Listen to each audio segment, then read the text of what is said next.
जय हिंद दोस्तों, आज की इस नई वीडियो पे आप सभी का स्वागत है। उम्मीद करते हैं आप सभी लोग बढ़िया होंगे, मस्त होंगे। आज की इस नई वीडियो के माध्यम से हम आपके लिए लेकर आ गए हैं बीए प्रथम सेमेस्टर एग्जाम 2026-27 के लिए जियोग्राफी यानी कि भौतिक भूगोल की संपूर्ण थ्योरी बेसिस क्लासेस। इस क्लास की नाम रहने वाली है दर्शन सीरीज, जो कि आपके परीक्षा के लिए बहुत ही ज़्यादा महत्वपूर्ण होने वाली है। अगर आप इस सीरीज के उन सभी वीडियो को देख के जाते हैं तो एग्जाम में आप दूसरे से बेहतर करने की चांस आपको ज़्यादा होती है। तो ये सीरीज आपके लिए बहुत ही ज़्यादा इंपॉर्टेंट है, तो इस सीरीज की हर एक वीडियो को आप एग्जाम से पहले देख के जाइएगा। तो चलिए शुरू करते हैं। यूनिट नंबर 1 और यूनिट नंबर 2 कि अगर आप वीडियो देखना चाहते हैं तो चैनल पे प्लेलिस्ट बना है, जाके आप वहां से देख सकते हैं। तो चलिए यूनिट नंबर 3 को देखते हैं। वायुमंडल की संरचना, यानी वायुमंडल की संरचना क्या होती है। ऊर्ध्वाधर और क्षैतिज विवरण, उसका ऊर्ध्वाधर और क्षैतिज विवरण किस प्रकार से हुआ है। तापमान, सूर्य ताप, वायु दाब और हवाएं, आर्द्रता, वायु द्रव्यमान और वातग्र चक्रवात, और कोपेन का जलवायु वर्गीकरण। इन सब टॉपिक को आज की इस वीडियो में हम पढ़ेंगे। तो मेरे प्यारे दोस्त, सबसे पहले हम बात करेंगे वायुमंडल की संरचना यानी कि स्ट्रक्चर ऑफ एटमॉस्फेयर, यानी कि वायुमंडल क्या होता है। पृथ्वी को चारों ओर से घिरे पृथ्वी का वायुमंडल गैसों, जलवाष्प और धूल के कणों का एक गतिशील मिश्रण है। पृथ्वी के जो चारों ओर जो वायुमंडल आपका घिरा है वहाँ जलवाष्प, धूल के कण और एक गतिशील मिश्रण है, जो कि पृथ्वी के चारों ओर एक सुरक्षा का आवरण बनाता है। जो सुरक्षात्मक होता है वह सुरक्षा का आवरण बनाता है। इसकी संरचना और विवरण ऊर्ध्वाधर और क्षैतिज दोनों हैं। तापमान और दबाव जैसे कारकों से प्रभावित होते हैं। वायुमंडल की संरचना, वायुमंडल मुख्य रूप से गैसों, जलवाष्प और धूल के कणों से बना है। वायुमंडल किससे बना है, तो वायुमंडल आसान भाषा में हम समझेंगे कि वायुमंडल में गैस, जलवाष्प और धूल के कण, ये सब के मिश्रण से वायुमंडल बना है। गैसें जैसे कि वायुमंडल का लगभग 99% हिस्सा दो मुख्य गैस से बना है। कौन कौन से दो मुख्य गैस है। नाइट्रोजन गैस लगभग 78% है, यानी कि नाइट्रोजन गैस 78% आपके वायुमंडल में है। ये सबसे प्रचुर मात्रा में है। आपके वायुमंडल में नाइट्रोजन गैस 78% है, जो कि सबसे ज़्यादा है। दूसरे नंबर पे है ऑक्सीजन। ऑक्सीजन कितना है, लगभग 21%। ये आपके जीवन जीने के लिए आवश्यक है। ऑक्सीजन जीवन जीने के लिए आवश्यक है, जो कि दूसरे नंबर पे आपके वायुमंडल में मौजूद है। और अन्य गैसें की बात करें तो 1% आर्गन है, 0.93% कार्बन डाइऑक्साइड और 0.3% नियान, हीलियम और ओजोन आदि गैस भी आपके वायुमंडल में शामिल है।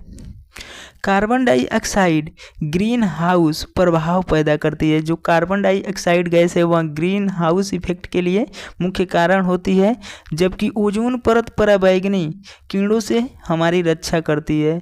जलवाष्प, इसकी मात्रा परिवर्तनशील, जलवाष्प की मात्रा परिवर्तनशील होती है और भूमध्य रेखा पर अधिक और ध्रुवों की ओर कम, और औसतन 4%। यह बादलों के निर्माण, संघनन और वर्षण यानी कि वर्षा, हिमपात के लिए महत्वपूर्ण होते हैं।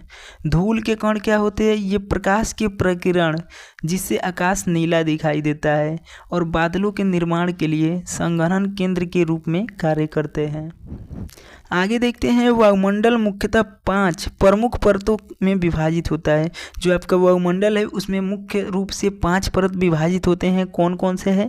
पहला है क्षोभ मंडल, दूसरा है समताप मंडल, तीसरा है मध्य मंडल, और चौथा है आयन मंडल या थर्मोस्फीयर, और पांचवा है बाह्य मंडल।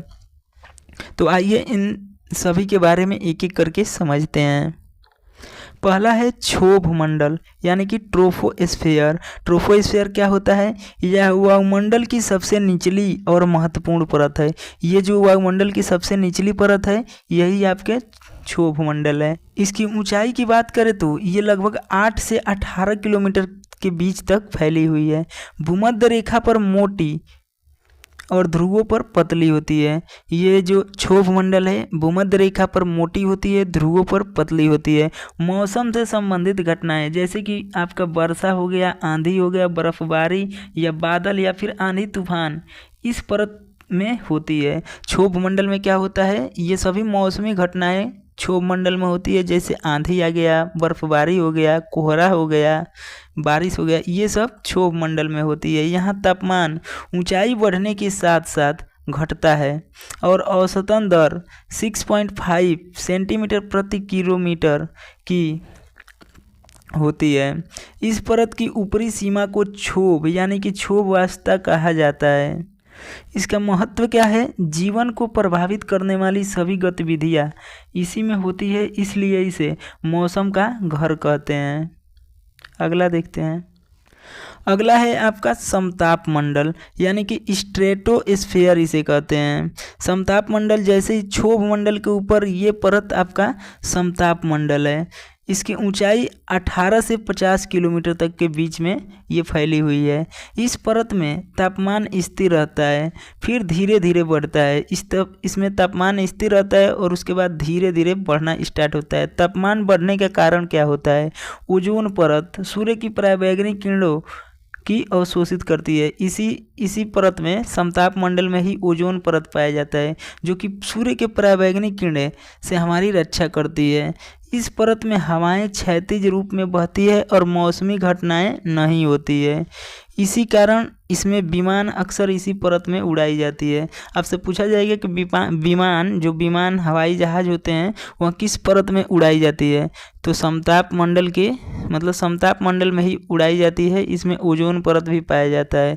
इसका महत्व क्या होता है, ओजोन परत पृथ्वी पर जीवन के पराबैंगनी किरणों से हमें रक्षा करती है। अगला देखेंगे मध्य मंडल यानी कि मेसोस्फेयर। मेसोस्फेयर क्या होता है, इनकी ऊंचाई की बात करें तो 50 से लेकर 80 किलोमीटर तक के बीच तक ये फैला हुआ है। वायुमंडल की सबसे ठंडी परत है। मध्य मंडल वायुमंडल की सबसे ठंडी परत है। 50 किलोमीटर से लेकर 80 किलोमीटर के बीच तक ये फैला हुआ है और तापमान यहाँ पर 80 डिग्री सेल्सियस तक गिर जाता है। इस परत में उल्का पिंड प्रवेश करते ही घर्षण में जल जाते हैं, जिसमें पृथ्वी सुरक्षित रहती है। इस परत में ये आपका मध्य मंडल हो गया। इसमें उल्का पिंड जैसे ही आते हैं उसमें आग लग जाती है, घर्षण के कारण उसमें आग लग जाती है। ऊपरी सीमा मेसोपोज कहते हैं। इसकी ऊपरी सीमा जो होती है वो मेसोपोज होती है। इसका महत्व क्या होता है, मध्य मंडल का महत्व क्या होता है, तो महत्व में यही समझेंगे कि उल्काओं से पृथ्वी की रक्षा करता है ये। अगला है आयन मंडल या फिर थर्मोस्फेयर इसे कहते हैं। इसकी ऊंचाई 80 से लेकर 400 किलोमीटर के बीच तक की है। यहाँ तापमान बहुत अधिक होता है, 1000 डिग्री सेल्सियस या उससे अधिक तक भी पहुँच सकता है। इस परत में गैसें आयनित होती है, इसलिए इसे आयन मंडल कहते हैं। रेडियो तरंग इन्हीं आयनों से परावर्तित होकर दूर तक पहुँचती है। ये जो आपका दिख रहा है ये आयन मंडल है। यही कारण है कि यहाँ पर रेडियो कम्युनिकेशन के लिए आवश्यक है। अंतर्राष्ट्रीय अंतरिक्ष स्टेशन ISS इसी क्षेत्र में घूमता है। इसके महत्व की बात करें तो संचार व्यवस्था और उपग्रह गतिविधियों के लिए अत्यंत महत्वपूर्ण है। अगला है बाह्य मंडल एक्सोस्फेयर। बाह्य मंडल को देखते हैं। वायुमंडल की यहाँ सबसे ऊपरी परत है। बाह्य मंडल क्या है, वायुमंडल की सबसे ऊपरी परत है। ये 400 से लेकर 10,000 किलोमीटर तक की ऊंचाई तक फैली हुई है। यहाँ हवा अत्यंत पतली और हल्की होती है। हवाएं यहाँ पे अत्यंत पतली और हल्की होती है। ये है आपका एक्सोस्फेयर बाह्य मंडल। इसमें मुख्य रूप से हाइड्रोजन और हीलियम गैस पाई जाती है। आपसे पूछा जाएगा कि किस मंडल में हाइड्रोजन गैस और हीलियम गैस पाई जाती है, तो बाह्य मंडल में। इस परत से वायुमंडल का धीरे धीरे अंतरिक्ष में परिवर्तन होता है। जैसे ही इस परत में ऊपर की ओर जाएंगे तो ये अंतरिक्ष में आपका परिवर्तन होना स्टार्ट हो जाएगा। इसका महत्व है पृथ्वी और बाहरी आंतरिक के बीच संक्रमण का क्षेत्र, यानी कि ये पृथ्वी के ये जो एटमॉस्फेयर है और बाहर के ये अंतरिक्ष है, इसके मतलब संबंध के बारे में बताता है। आगे इन्हीं को देख लेते हैं संक्षिप्त रूप में। क्षोभ मंडल, क्षोभ मंडल में क्या होता है, सभी मौसमी घटनाएं और क्रियाएं होती है। क्षोभ मंडल में क्या होता है, तो आप बताएंगे सभी मौसमी घटनाएं जैसे कि आंधी तूफान, बादल बनना, ये सब क्षोभ मंडल में होता है। समताप मंडल, समताप मंडल में ओजोन परत पाई जाती है। ओजोन परत किस में पाई जाती है, तो आप बताएंगे समताप मंडल में। उसके बाद आता है मध्य मंडल। मध्य मंडल यह सबसे ठंडा भाग है। उल्का पिंड यहीं जलने लगते हैं। उल्का पिंडों के लिए यह सबसे महत्वपूर्ण है कि उल्का पिंड यहाँ पे आते हैं तो घर्षण के कारण जलने लगते हैं। उसके बाद आता है आयन मंडल। आयन मंडल में रेडियो संचार के लिए आवश्यक है। जितने भी सैटेलाइट कम्युनिकेशन है ये सभी आयन मंडल में ही स्थित है। उसके बाद होता है बाह्य मंडल। बाह्य मंडल में हवा अत्यंत हल्की होती है और यह अंतरिक्ष में जाकर मिल जाती है। अगला टॉपिक आपके सिलेबस में है तापमान, यानी कि टेम्परेचर क्या होता है। तो टेम्परेचर को देखते हैं। तापमान वह मात्रा है जो किसी स्थान पर वायु की गर्मी या ठंडक को दर्शाती है। तापमान क्या है, तो तापमान वह मात्रा है जो किसी स्थान पे वायु की गर्मी की या ठंडी की आपको महसूस दिलाता है। तापमान को प्रभावित करने वाले कारक, तापमान को जो प्रभावित करते हैं वो कौन कौन से कारक हैं, तो पहला है अक्षांश। अक्षांश क्या है, भूमध्य रेखा पर तापमान अधिक और ध्रुवों पर कम होता है। पहला कारण तो ये है कि अक्षांश जो है भूमध्य रेखा पर तापमान अधिक और ध्रुवों पर कम होता है। ऊंचाई, ऊंचाई बढ़ने पर तापमान घटता है। ऊंचाई बढ़ने पर क्या होता है, तापमान घटता है। जल निकटता, समुद्र के पास तापमान समान रहता है। महाद्वीपीयता, महाद्वीप के अंदर तापमान में अधिक अंतर। भूमि और जल का ताप धारण, यानी कि भूमि जल्दी गर्म और ठंडी होती है। पहाड़ों की दिशा, पर्वत वायु को रोककर तापमान बदलते हैं। अगला है वनस्पति आवरण, अधिक वन क्षेत्र में तापमान कम होता है। आगे बात करेंगे तापमान का ऊर्ध्वाधर विवरण क्या है। ऊंचाई बढ़ने पर तापमान लगभग 6.5 डिग्री सेल्सियस प्रति किलोमीटर कम होता है। इसे लैप्स रेट भी कहते हैं। तापमान का क्षैतिज विवरण क्या होता है, समस्त पृथ्वी पर तापमान अलग अलग पाया जाता है। इसे इसोथर्म रेखाओं के आधार पर दर्शाते हैं। अगला पॉइंट है सूर्यताप, यानी कि सूर्यताप क्या होता है।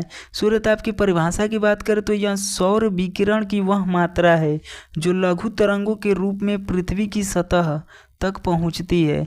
यही पृथ्वी के ऊष्मा बजट का प्राथमिक स्रोत है। प्रभाव इसके क्या होते हैं, सूर्यताप की मात्रा किसी स्थान के तापमान के स्तर को सीधे प्रभावित करती है। यह अक्षांश, ऋतु और दिन के समय के अनुसार बदलता रहता है। सूर्यताप को प्रभावित करने वाले कारक, सूर्यताप को प्रभावित करने वाले कारक कौन कौन से हैं, आइए देख लेते हैं। सूर्य की किरणों का कोण, सीधी किरणें अधिक ऊर्जा देती है। जब सीधी किरणें होती है तो अधिक ऊर्जा देती है। जैसे कि आपके दोपहर का समय होता है तो सूर्य आपके एकदम सीधे होता है, सीधे सर पे होता है, उस समय ऊर्जा आपको ज़्यादा मिलती है, धूप ज़्यादा लगती है। दिन की अवधि, अधिक दिन अधिक सूर्यताप, यानी अधिक दिन रहेगा, दिन मतलब दोपहर होगा, सूर्यताप उतना ही अधिक होगा। बादलपन, जब बादलपन होगा तो बादल सूर्यताप को रोकता है। जैसे ही बादल छाया जाता है उस समय सूर्यताप कम हो जाता है। वायुमंडल की संरचना, धूल, गैस, ओजोन और किरणों को अवशोषित करती है। पृथ्वी पर सूर्यताप का विवरण भूमध्य रेखा पर सबसे अधिक और ध्रुवों पर सबसे कम होता है। अगला पॉइंट आपके सिलेबस में दिया हुआ है वायुदाब, यानी एयर प्रेशर और हवाएं। एयर प्रेशर और हवाएं क्या होती है, एक एक करके समझते हैं। पहले वायुदाब, यह एयर प्रेशर क्या होता है, परिभाषा। वायुदाब, वायुमंडलीय दाब, जिसे वायुमंडलीय दाब भी कहते हैं, पृथ्वी की सतह पर या उसके पास किसी भी बिंदु पर उस बिंदु के ऊपर मौजूद वायु के भार द्वारा प्रति इकाई क्षेत्रफल पर लगाए गए बल या दबाव को वायुदाब कहते हैं। वायुदाब किसे कहते हैं, तो वायुमंडलीय दाब पृथ्वी की सतह पर या उसके पास किसी बिंदु पर मौजूद वायु के भार द्वारा प्रति इकाई क्षेत्रफल पर लगाए गए बल या दबाव को एयर प्रेशर कहते हैं। वायुदाब के मुख्य बिंदु की बात करें तो हवा में द्रव्यमान होता है और पृथ्वी का गुरुत्वाकर्षण बल इस वायुमंडल को सतह की ओर खींचता है, जिससे दबाव उत्पन्न होता है। हवा में द्रव्यमान क्या होता है, पृथ्वी का गुरुत्वाकर्षण बल वायुमंडलीय सतह को अपने तरफ खींचता है, जिससे वायु में दबाव होता है।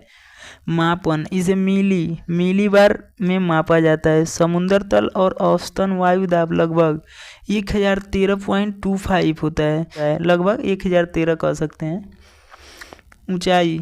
ऊंचाई क्या होता है? समुद्र तल से ऊपर जाने पर वायु दाब कम होता है। ऊंचाई में देखा जाए तो समुद्र तल से जितने ही आप ऊपर जाएंगे ऊंचाई दाब जितने ऊपर जाएंगे तो वायु दाब कम हो जाता है, क्योंकि हवा का घनत्व ऊपर की ओर हवा का भार कम होता है।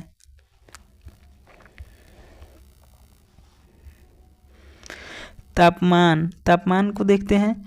गर्म हवा हल्की होती है और ऊपर उठती है, जिससे सतह पर निम्न वायुदाब लो प्रेशर का क्षेत्र बनता है।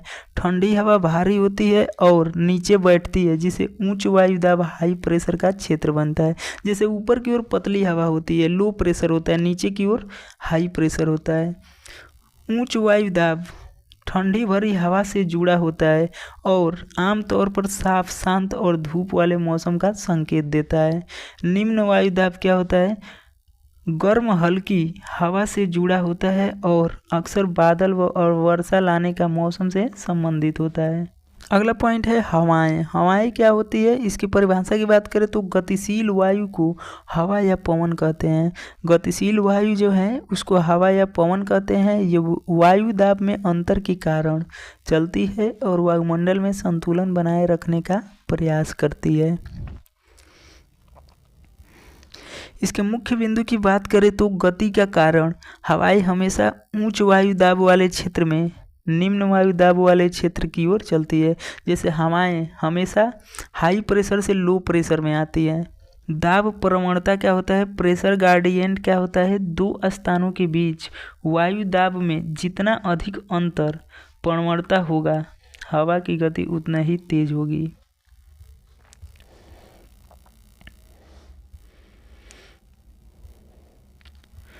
अगला पॉइंट है दिशा को प्रभावित करने वाले कारक।